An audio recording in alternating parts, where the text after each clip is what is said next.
obrigado. Então, já que o tempo urge, vamos começar. Não antes sem agradecer aqui no Brita esse convite, fico muito honrado por isso, para também rever os grandes amigos de vários tempos e os novos amigos que a partir daqui vamos fazer. Está aí o meu e-mail, quem quiser escrever, sinta-se bem à vontade. Então, se me permite, vamos iniciar. Aqui o quadro é famoso, virou um ícone, né? É mais verdadeiro do que realmente o que aconteceu. Ele impressiona tanto no nosso imaginário e ele passa a ser a verdade. A verdade é isso, né? Então, se o rio não está aqui, vamos mudar o rio, vamos recanalizar o rio e colocar ele na posição certa, porque essa posição é errada, né? Isso é a brincadeira, mas aqui estamos.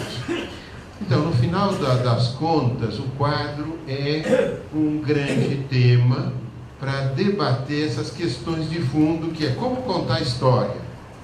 Você pode contar a história que ele veio num corcel garboso, etc., veio numa mula, numa estrada cheia de pó. É a mesma história, mas o que a gente quer imortalizar?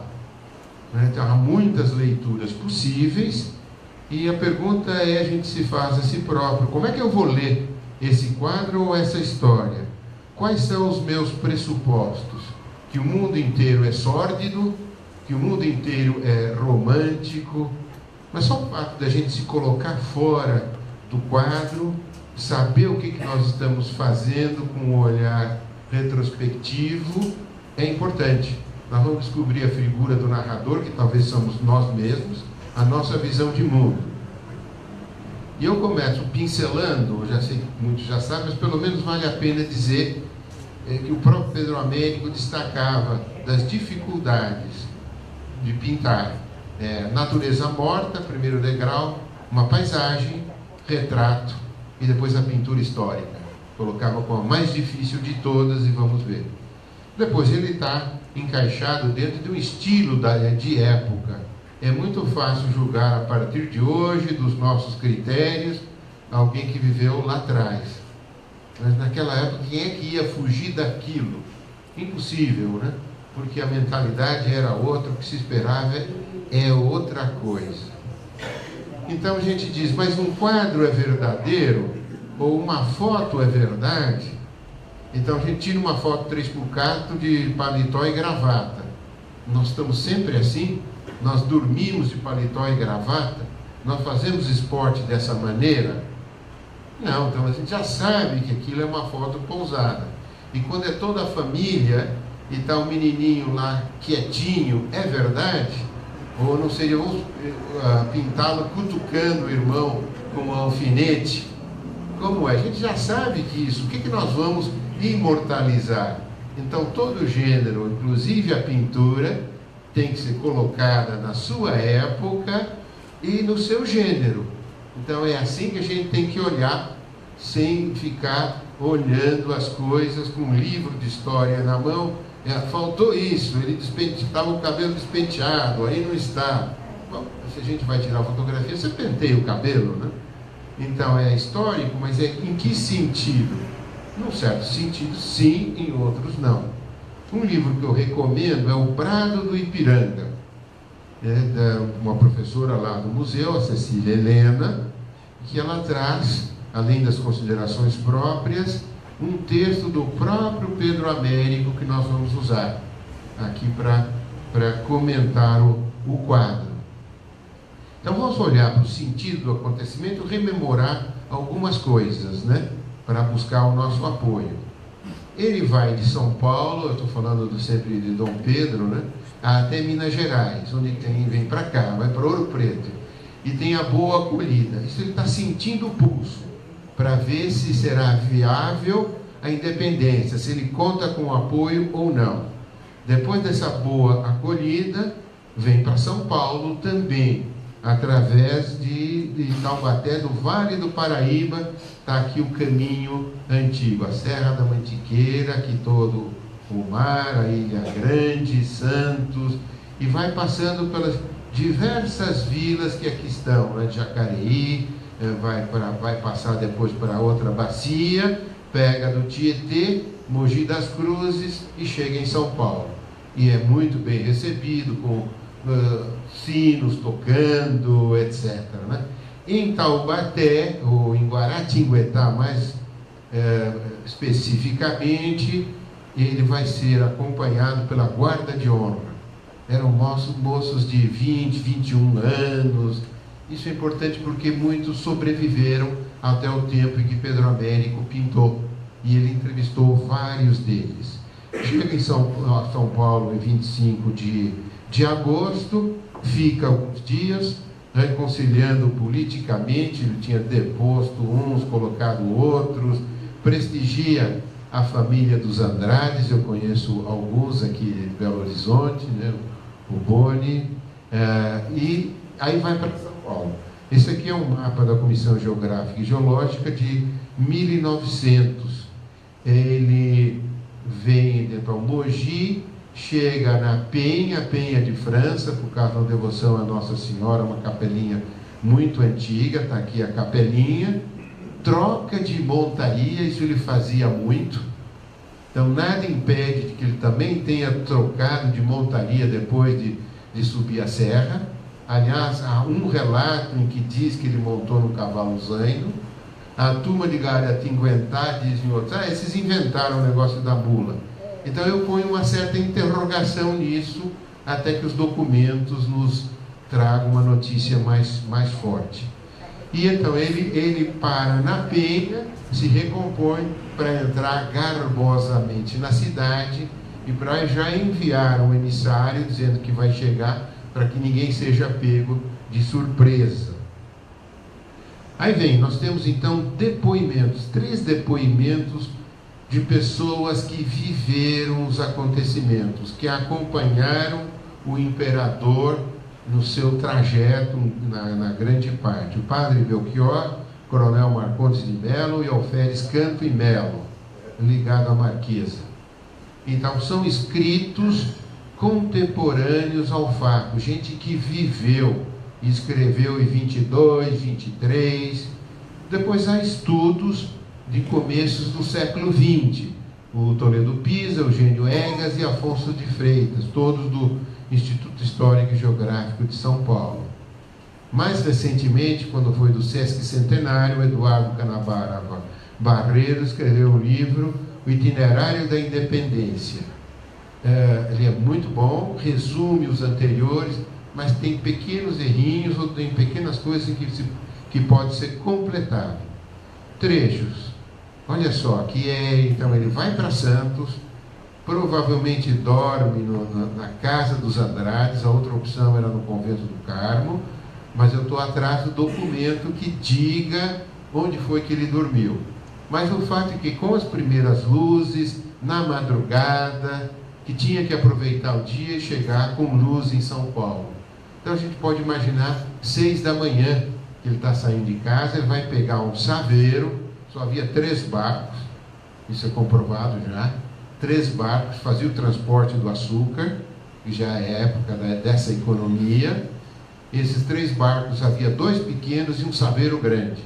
Tem a menor dúvida que ele, com a comitiva, pegou o saveiro grande e vai até o porto de Cubatão. E aí vai, então diz, nas primeiras horas, ainda sob a luz difusa do amanhecer, a comitiva percorreu de barcos, canais e rios de água escura, dos manguezais entre Santos e o porto fluvial de Cubatão, vilarejo com menos de 200 habitantes ao pé da Serra do Mar. Entre parênteses, 200 habitantes não é pouco para aquela época. Então a mentalidade de hoje de 200 é pouco. Bom, mas nesse local Dom Pedro encontrou os animais selados e o restante da guarda que acompanharia até São Paulo. A guarda são 20 e tantas pessoas e se sabe o nome de todos eles. Então, no quadro do Pedro Américo, nós sabemos o nome de todas as pessoas, fora alguém que ele acrescenta. Então, está aí. Então, você tem a listagem, são as ruas do bairro do Ipiranga. No meio da manhã, a comitiva começou a lenta subida pela calçada do Lorena. Podemos pensar 9, 10 da manhã.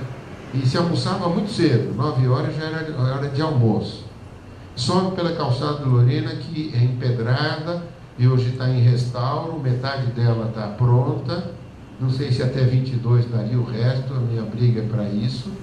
Era uma das mais sinuosas e pitorescas estradas do Brasil, toda calçada, com muro de arrimo. E disse, do alto da serra levava-se cerca de 6 horas para atravessar o trecho do Planalto. Ora, se ele chegou às 4 da tarde, 16 horas, às 10 ele já subiu. Então, das 8 às 10, dá para subir. Eu fiz essa subida a pé em 2 horas. Com cavalgadura, a gente faz até em menos. Põe a 2 horas e dá. Incluindo parada de 1 hora para almoço e descanso. Por isso, só ao cair da tarde, a proclamação de Dom Pedro, escrita por Coronel Marcondes, é chamada por alguns historiadores de segundo brado do Ipiranga. Então, o primeiro é feito onde hoje está o edifício monumento, no ponto mais alto da colina. Alguns desses historiadores dizem que nem colina do Ipiranga existe. Não, existe, porque se a gente vem da última parada, que é Moinho Velho, hoje é o terminal Sacomã de ônibus, a gente sobe, chega num ponto de máximo e desce até o Riacho do Ipiranga, portanto, isso é uma colina, o desnível pode ser 80 metros, vamos calcular esse desnível aí, mas sem dúvida é uma colina. Do museu até lá embaixo não é uma colina, é a vertente da colina. É o segundo por quê? Porque aconteceu um primeiro, quando ele lê as cartas lá, com pouca gente, eu chamo isso de informal, é a primeira particular, aí ele faz uma proclamação solene, a gente vê isso pelo tom das palavras e pelos argumentos que ele usa. E aconteceu alguns minutos depois do primeiro, já no meio da encosta, a cerca de 400 metros do riacho. Nós sabemos com boa precisão onde é o local, nós vamos mostrar um mapa. Então, olha só, aqui está o trajeto, parte-se de aqui de Santos, né, e vem por aqui. Então, esse que está no livro ali, faz vir pelo aterrado do Cubatão. Aterrado que não existia na época. Então, embora o texto esteja correto, ele pegou barco e veio por tudo aqui pelo Largo do Caneu e entrou aqui no Cubatão, sobe a serra, isso aqui é a calçada do Lorena, e chega no alto aqui, já quase em São Bernardo, né, onde era a antiga Santo André da Borda do Campo. Do alto da serra, então, ele vai até, de fato, a cidade de São Bernardo, passando pelo Zanzalá. Então, nada como alguém... Então, eu percorri todo esse trecho aqui, de carro, depois a pé. O Zanzalá é uma antiga sesmaria de 1700. Riacho Grande. Então, nós vamos encontrar um ponto alto. Aqui havia um telégrafo de sinais, antes do código Morse, antes da eletricidade. Já em 1810, 12, já há um telégrafo. E quem manda instalar é Dom João VI. E aqui se passa por dentro da cidade de São Bernardo. Vamos continuar, não dá dando para ver, vamos ver. E depois o que ele faz?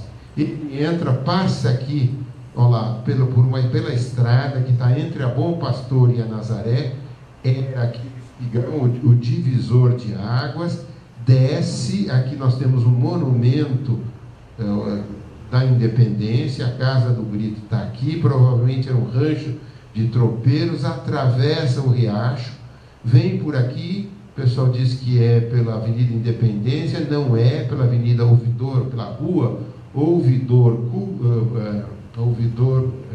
já me lembro o nome do Ouvidor, não é o Pacheco e Silva, Ouvidor, Portugal, e não por aqui, porque era um grande alagado, isso está a meia encosta, preferia-se sempre a meia encosta, porque é transitável durante todas as épocas do ano.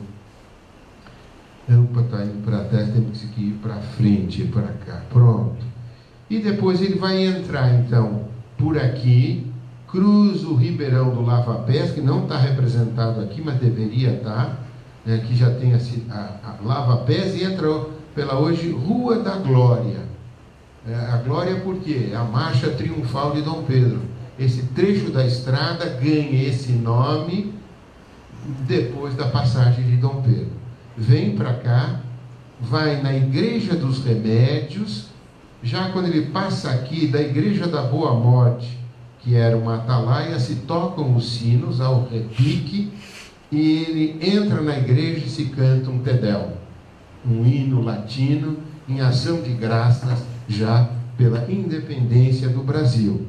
E vem até aqui então a Igreja de São Gonçalo, desce pela Rua de São Gonçalo, hoje é Praça da Sé, essa fachada dos edifícios existe, entra pela Rua de Santa Teresa, só existem 3 casas nessa rua, porque todo o resto foi demolido para ampliar as ruas, passa pela frente do Mosteiro de Santa Teresa, vamos ver aqui, desce aqui, Mosteiro de Santa Teresa, e entra pela Rua do Carmo e vem até o pátio do colégio, onde ele vai pernoitar, na sede do governo, que era nos antigos edifícios dos jesuítas que foram desapropriados ou encampados pelo Estado quando da expulsão desses religiosos. Aqui vem os relatos. Então, chega no momento que é no Moinho Velho, alguns dizem que eram os meninos, ele manda a guarda seguir à frente e que o espere na entrada da cidade. Isso aqui é a imagem do Google, né? Da cidade, vai. E aí ele fica só com 4 ou 5 dos seus acompanhantes, depois ele vai alcançar essa turma, ele vai até a frente desses 5, nesse momento aqui, então, nesse alto que aqui está, onde está o edifício, aqui está, hoje é um bosque, aqui temos um bosque, aqui tem um museu de zoologia, tem uma repartição dos bombeiros aqui onde está o edifício. Neste ponto chega o Paulo Bregaro com as cartas de Portugal, as cartas de Portugal e as cartas então da Leopoldina e do Zé Bonifácio, que diz: decida-se de uma vez, ou volta para Portugal e submete como lacaio às cortes, ou proclame a independência, porque panos quentes, meias tintas e águas mornas não conduzem a nada. Pronto, e aí ele fica vermelho, não adianta pintá-lo pálido, porque a indignação faz que nos ruborizemos, e avermelhadamente deve ter gritado, muito mais como o filme, né, onde está o Tarcísio Meira e a Glória Menezes, então muito mais dá para isso do que um fulano pálido, e muito mais do que a figura hierática que está no quadro do Pedro Américo. Mas a figura hierática faz parte de um cânone da pintura, como nós vamos ver. Então, ele primeiro grito aqui, particular, o pessoal já está vendo que algo tinha acontecido, porque o Paulo Bregaro passou esperando o imperador com arrebente todos os cavalos, estava frenético para encontrar, algo está acontecendo aqui, e quando ele já vem o imperador aqui em cima, eles já vão começando a se montar, o riacho está aqui embaixo, e Dom Pedro chega num ponto aqui a 400 metros daqui, 410 metros, tem ele em braças, aí é mais 180 braças, tem que multiplicar por 2,20 e encontram. Então, quando alcança a guarda de honra, eles remontam, explicam os fatos, laços fora, espadas desembainhadas, independência ou morte, 2. Depois, às 17h30, então, pelo Lava-Pés, ouvidor Portugal, Lava-Pés, Rua da Glória, aquele trajeto que eu fiz, ele chega a São Paulo, onde é aclamado por todo mundo, aclamado também na ópera, o padre Ildefonso, que morava ali também pertinho, e foi assistir. Viva Dom Pedro, rei do Brasil e depois imperador do Brasil. Muito bem, defesa do Pedro Américo. Ele mesmo diz: eu tive que combinar as incertezas da tradição com as exigências da estética. Vou consignar uns detalhes e vou omitir outros. Vou reproduzir o essencial. Há raciocínios derivados e circunstâncias verossímeis. Ninguém tem certeza se Dom Pedro almoçou vindo do Cubatão até São Paulo, mas é provável que tenha almoçado, ninguém passa. Então, a dedução de um almoço é muito plausível. Mas podia ser que ele fez um jejum lá por qualquer coisa? Podia ser, né? Então, a gente sempre tem que supor algumas coisas, né? Tem que supor algumas coisas aí. Então, ele pergunta até, a realidade inspira ou escraviza? A resposta dele é inspira. Então, a realidade e a história inspiram. Então, o quadro é inspirado na história, mas ele não vai colocar todos os detalhes. Eu vou juntar os personagens, eu vou juntar os principais momentos numa única cena. Sendo todos eles verdadeiros, a composição não acontece, porque cada coisa acontece num determinado lugar. Então ele faz a entrevista a 5 sobreviventes, como já dizia, fala com famílias, alguns dão um quadro com fotografia e dizem, mas na época ele usava bigode. Fala, tá bom, e aí eu me inspiro nele, mas eu tenho que rejuvenescer. Então eu faço um quadro baseado numa fotografia, na fotografia a pessoa tem 60 anos e no quadro tinha 20. Então há uma certa semelhança? Sim, mas eu tenho certeza de como era o fulano com 20 anos? Não tenho certeza. Uma das testemunhas fala de um cavalo zaino, tocado a escuro. Está aqui o cavalo. A tradição popular de Pindamonhangaba fala de uma besta gateada. Então, o que ele faz para pintar as coisas? Ele vai para o Ipiranga, ele pintou em Florença, 6 anos, aí no final do 19, inauguração com rainha da Inglaterra, rei ou rainha da Inglaterra, depois também o rei da Itália, uma festa da monarquia, Dom Pedro lá, muito bem, grande inauguração. Ele pinta de lá, mas veio algumas vezes ao Brasil. Veio em setembro para ver como é que era o azul aqui do céu. O azul do céu é dessa maneira, é tanto. Os cavalos eram cavalos que o Antônio Prado, o conselheiro Antônio Prado, criava no Rio Grande do Sul e exportava para a Itália, para a França, para a Espanha, para vários lugares.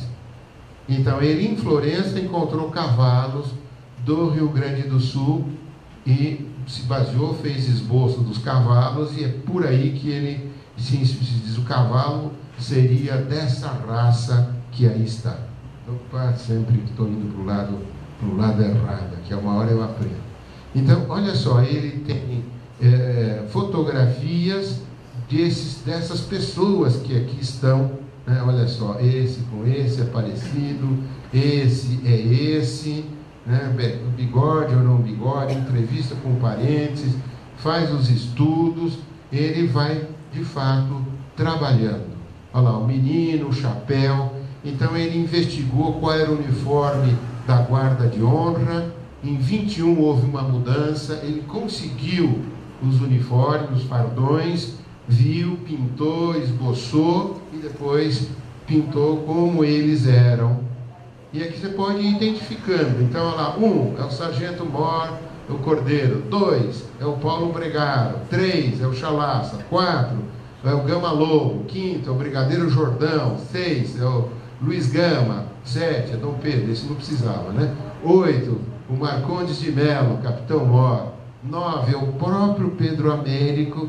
É uma das pessoas da guarda de honra, ele se pinta a si mesmo. Depois tem um fulano com guarda-chuva verde, que eu não sei o que está fazendo no quadro. 12, o trabalhador anônimo. Ele mesmo diz, olha, não sei o que tinha, mas eu preciso equilibrar massas. Então veja, o quadro tem as seguintes características, né?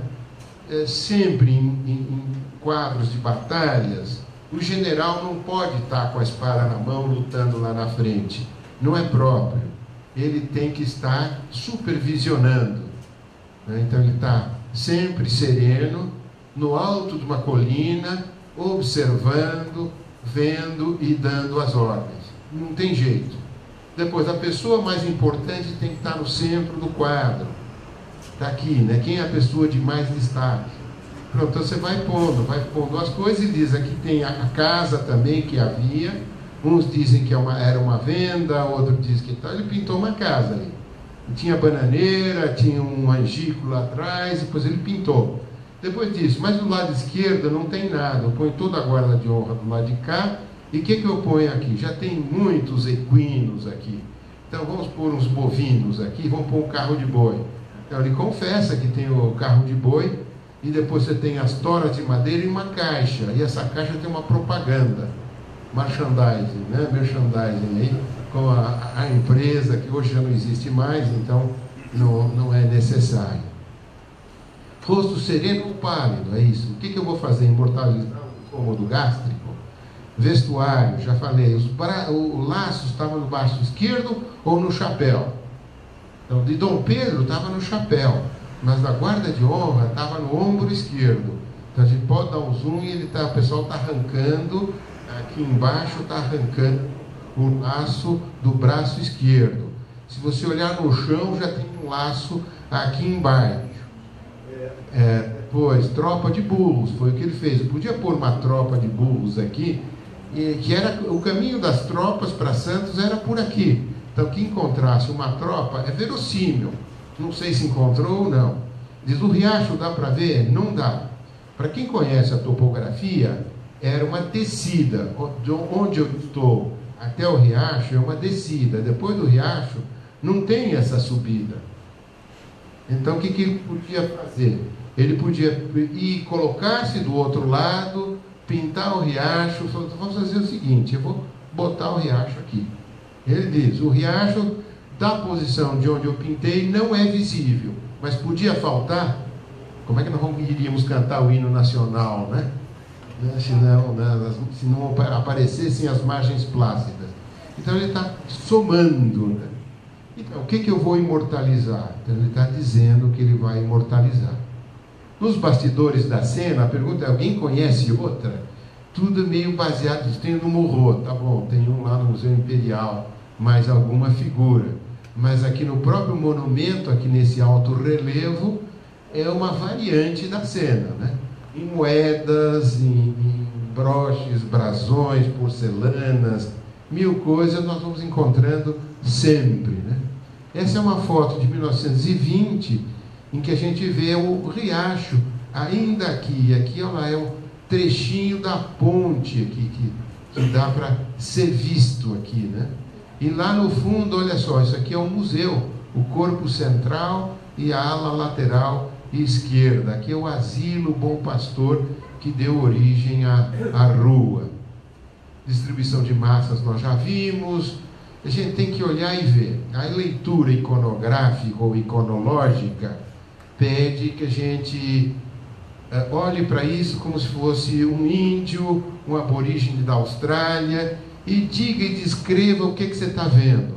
Uma montanha de cavaleiros, todos vestidos de uniforme, com garbosos cavalos, não tem como, né?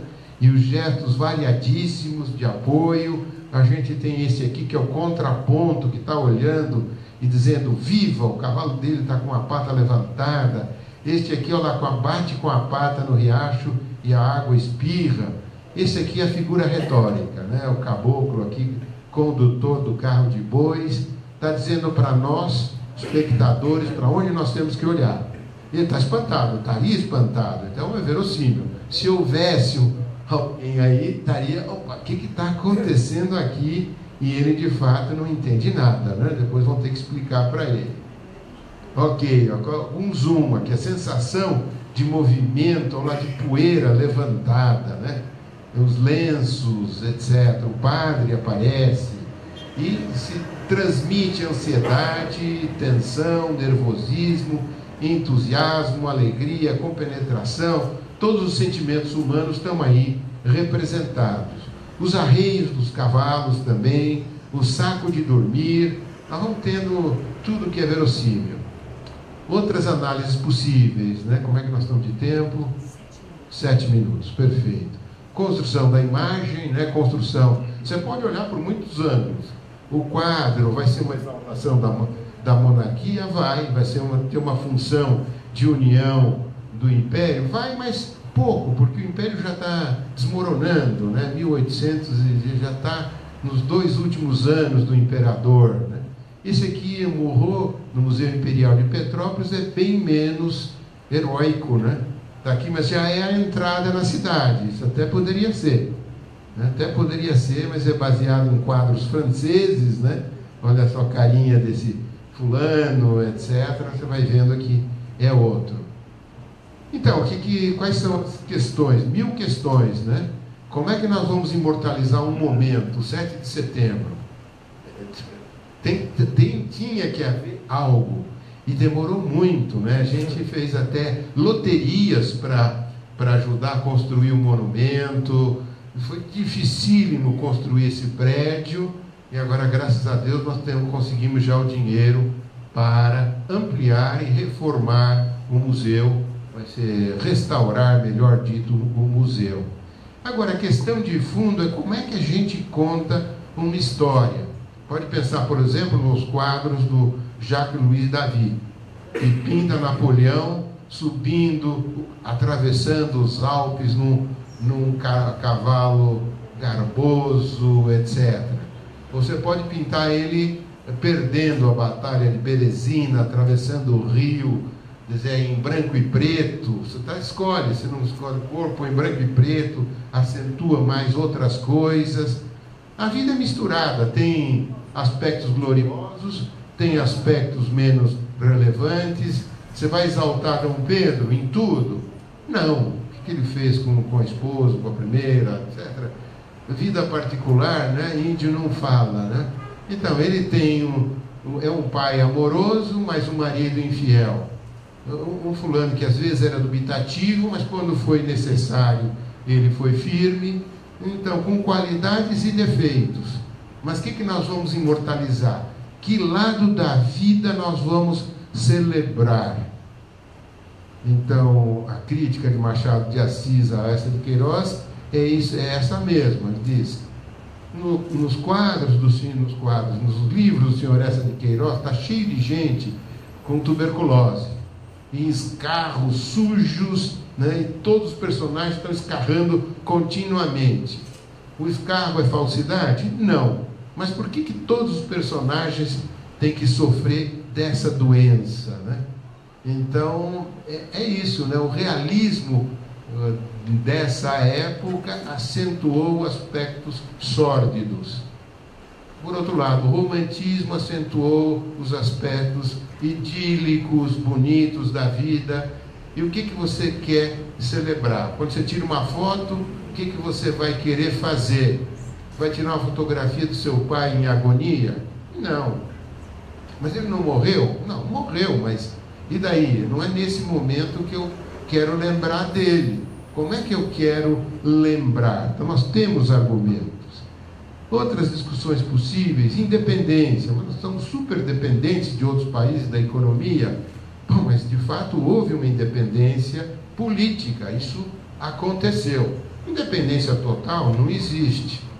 Nós não independemos do nosso vizinho de cima, de baixo, fazem barulho, todo mundo está aí. Também não temos liberdade total nas avenidas para atravessar o farol vermelho. Estamos todos condicionados por muitas coisas. Mas nós antes estávamos numa dependência de Portugal que iria esfacelar o Brasil se Dom Pedro voltasse para lá. Da mesma maneira, nós temos patriotismo e nacionalismo. Temos que amar a pátria, temos que cantar o hino, temos que nos inspirar nisso para construir uma pátria grande e não ficar só olhando para os aspectos sórdidos e chutar tudo, né? Hoje se fala muito exaltação, mas o que você quer? Um autodesprezo? Nós funcionamos como modelos, né, de heróis do dia a dia. É o herói do futebol, são os heróis da guerra, é o soldado desconhecido, é o trabalhador anônimo. Todos esses são grandes heróis, e um professor pode ser um modelo que nos estimula, e assim por diante. Nós vamos encontrar, por exemplo, um pai que de fato tem que ser uma referência para um filho, e assim por diante. Mas nós temos também que sempre desenvolver a capacidade de análise e uma crítica construtiva quando for o caso, situando as coisas na sua época. Muito obrigado. Muito bem.